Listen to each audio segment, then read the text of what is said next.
La ville de Gariane, au nord-ouest de la Libye, abrite encore quelques dizaines de maisons troglodytes. Parfois centenaires, ces demeures creusées dans la roche se fondent dans les flancs rocailleux du mont Nefoussa.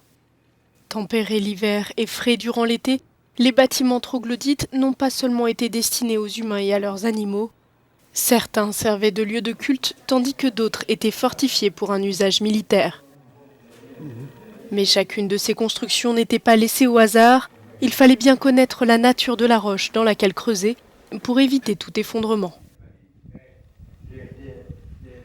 Il existe 3 types de maisons souterraines, le damous, le facile et le houch al-hafr, comme la maison de mon ancêtre Omar Belhaj. Le facile est construit sur un endroit en pente, en forme de demi-cercle, appelé gara dans le dialecte, et comporte 3 ou 4 pièces.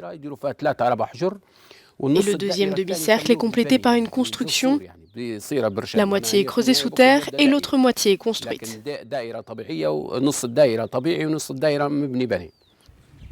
Certaines habitations sont vieilles de plus de 2300 ans, mais une seule maison a pu être conservée en l'état.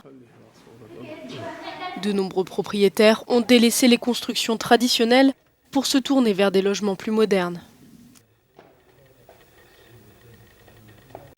Il y a beaucoup d'héritages partagés dans la culture des maisons souterraines d'Amous et des houch al-hafr avec nos frères en Tunisie.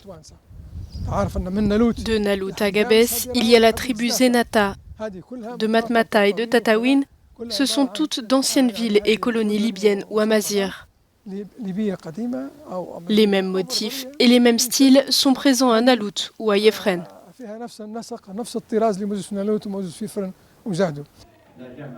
Peu fréquentés depuis 2011, les villages berbères du mont Nefoussa et leurs maisons troglodytes ont longtemps été une attraction touristique.